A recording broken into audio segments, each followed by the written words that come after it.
Dengan kirap budaya, ratusan warga dari berbagai komunitas seni pada Minggu siang menggelar ruat rawat yang ke-17 Candi Borobudur. Mereka berjalan di jalur pedesaan sejauh 3 km, kemudian mengelilingi candi sebanyak 3 kali. Acara yang dilakukan setahun sekali ini untuk melestarikan cagar budaya sekaligus perawatan warisan bersejarah. Penghormatan terhadap warisan budaya, peninggalan sejarah tahun 2020.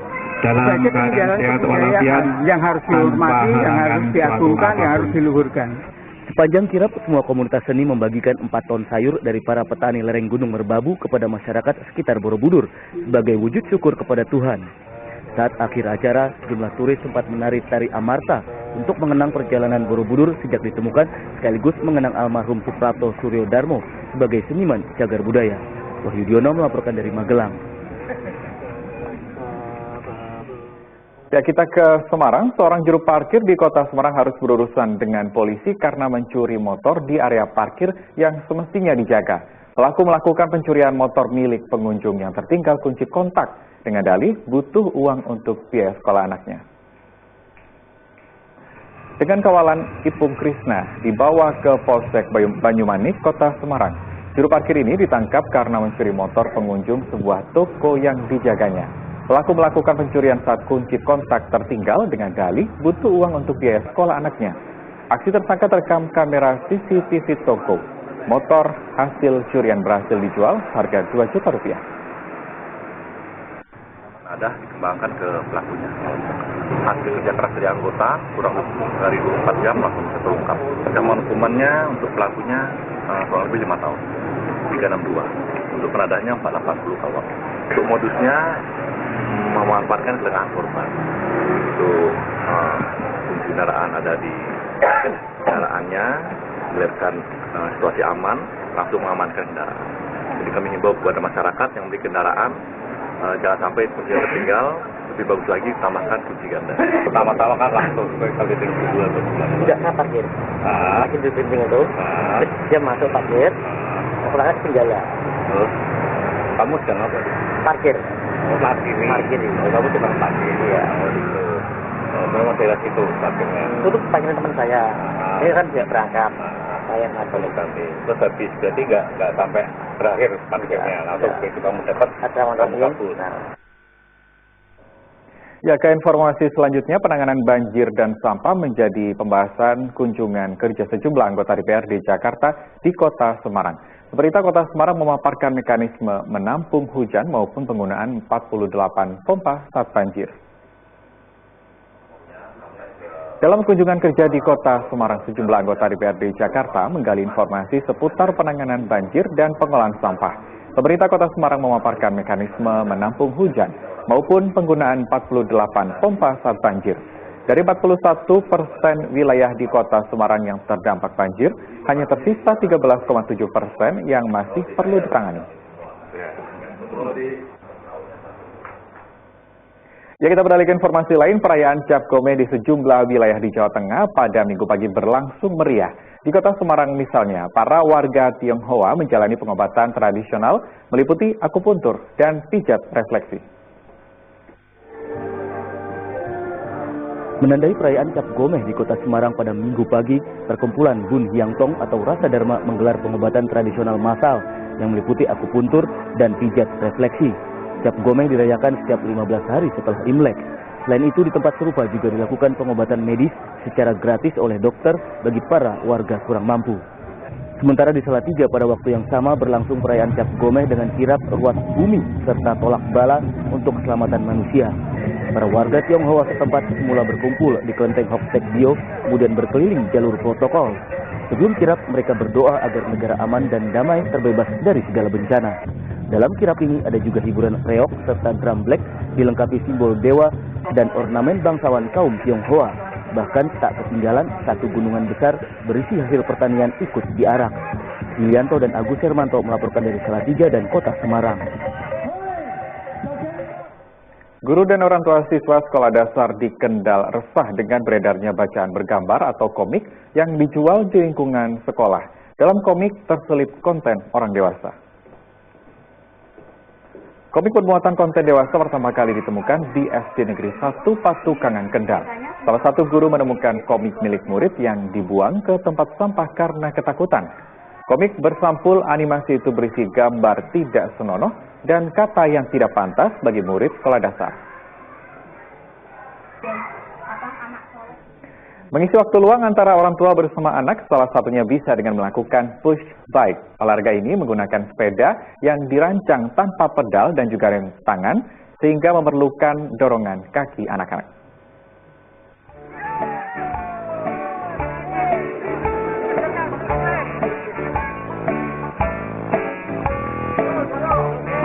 Beginilah aksi lucu dan semangat para bikers cilik yang tergabung dalam komunitas Push Bike Salatiga saat mengikuti latihan di halaman kantor DPRD Salatiga.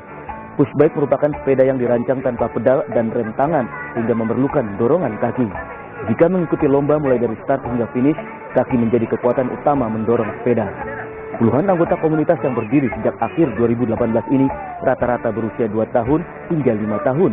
Push Bike memberikan manfaat positif untuk tumbuh kembang anak serta melatih jiwa mandiri.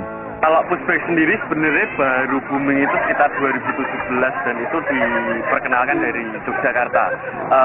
Kita juga baru sih dari Salatiga ini baru tahun 2018 akhir kita bentuk. Kemudian ya kalau dari antusiasnya dari warga Salatiga sendiri ya lumayan lah karena kita juga punya Instagram juga di Push Bike Salatiga. Sebenarnya kalau push bike itu kan untuk melatih mental, tapi kan karena mungkin zaman sudah berkembang sudah bagus ya gitu ya. Jadi dari beberapa komunitas itu membuat event, ada yang event series tahunan itu dari Salatiga, dari Ungaran, Semarang, Jogja banyak yang ikut series tahunannya itu. Awalnya kita memang melatih mental anak ya, tapi seiring berjalannya waktu, ini anak kan jadi aktif di luar, bersosialisasinya juga lumayan bagus. Akhirnya kita dorong.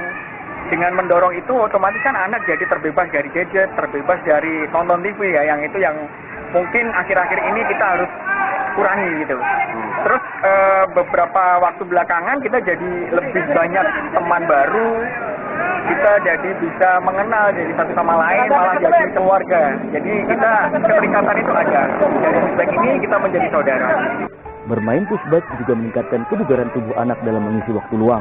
Bahkan kedekatan antara orang tua dengan anak ikut terjaga. Yulianto melaporkan dari Salatiga.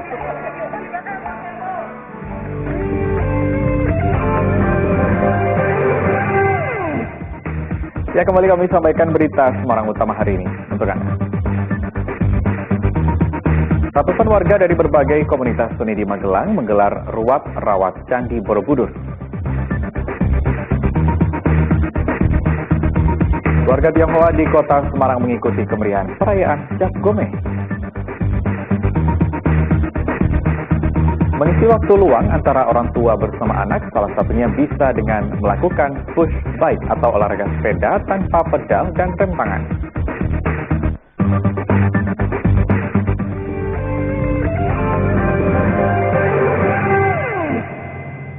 Anda kembali menyaksikan berita Semarang. Ratusan calon panitia pemilihan kecamatan atau PPK menjalani tes wawancara di kantor Komisi Pemilihan Umum Grobogan. Sembari menunggu giliran, setiap kandidat harus mengikuti tes kemampuan mengoperasikan komputer di ruang tunggu.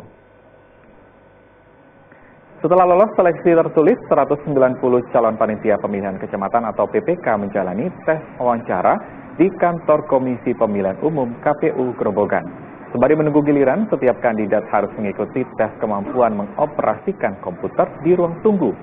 Seleksi ini berlangsung 3 hari sejak 8 Februari hingga 10 Februari 2020.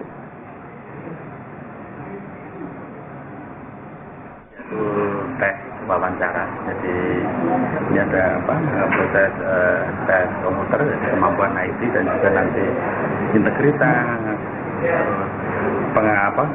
penguasaan materi kepemiluan itu dan lain ada dilanjutkan di wawancara nanti diambil 5 besar dari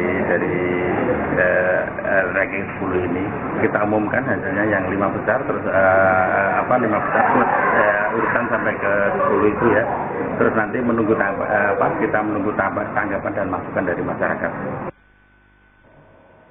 Puluhan warga yang memanfaatkan saluran air untuk bangunan diberi peringatan supaya membongkar bangunannya.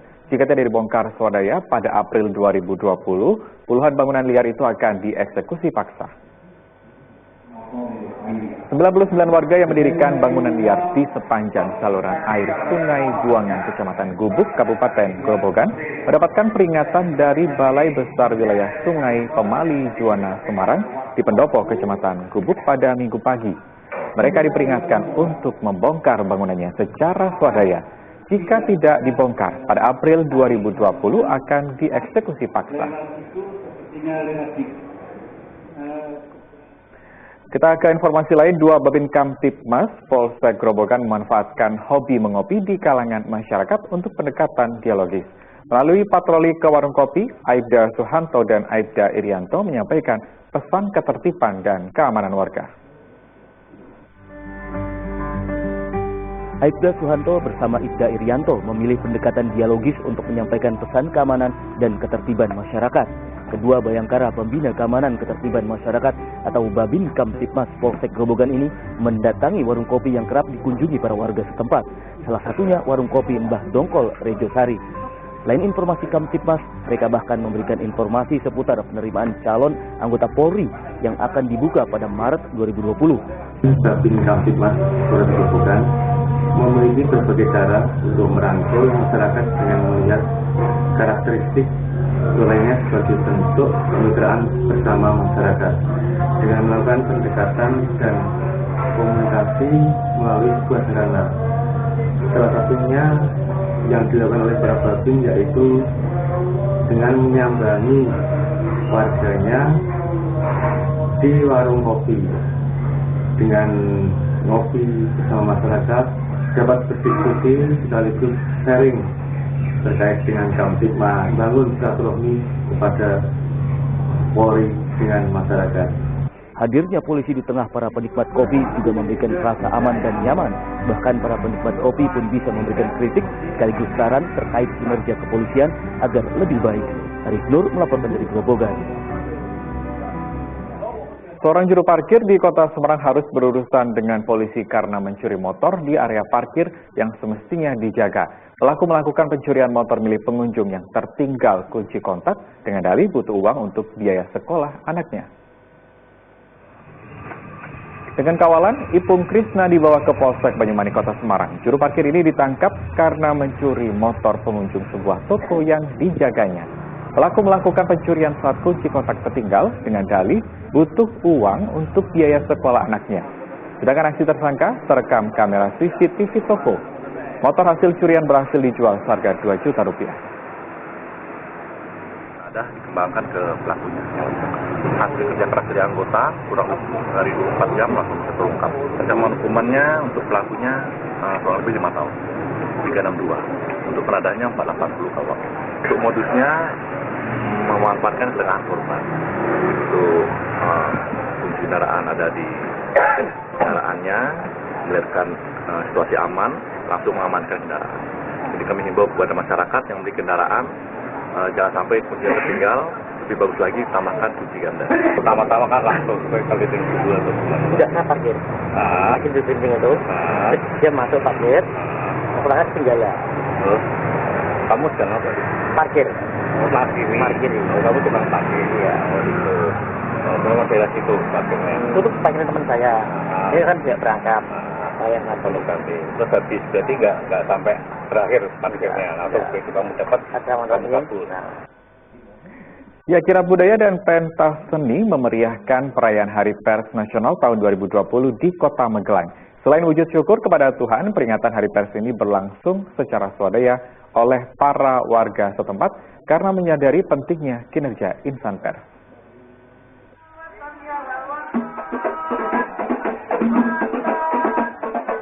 Beginilah kirab budaya dan pentas seni Hari Pers Nasional 2020 yang digelar masyarakat Gunung Tidar, Kota Magelang.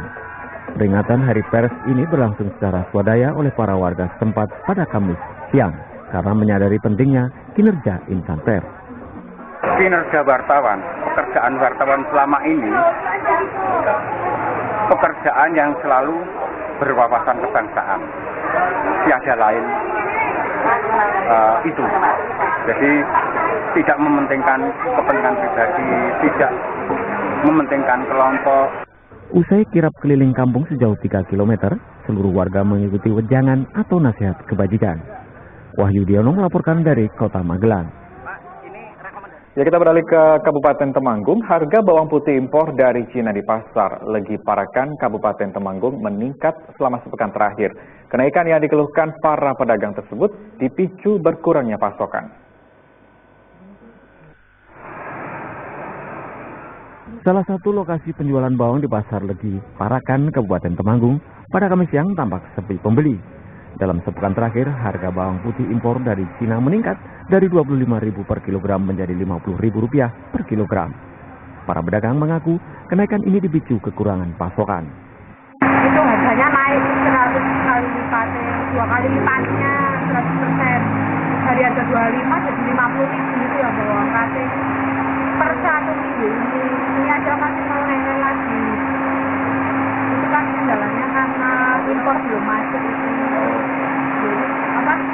Jadi stok-stok di sini. Semoga pemerintah cepat menurunkan harga bahan-bahan pokok untuk keluarga ini. Akibat naik harga bawang putih, penjualan bawang putih kini turun 50%. Bahkan para pembeli mengurangi jumlah pembelian. Wahyu Diono melaporkan dari Temanggung. Ya, demikian berita Semarang pagi hari ini. Saya Rusdi Maulana mengucapkan terima kasih atas perhatian dan kebersamaan Anda. Selamat pagi dan sampai jumpa.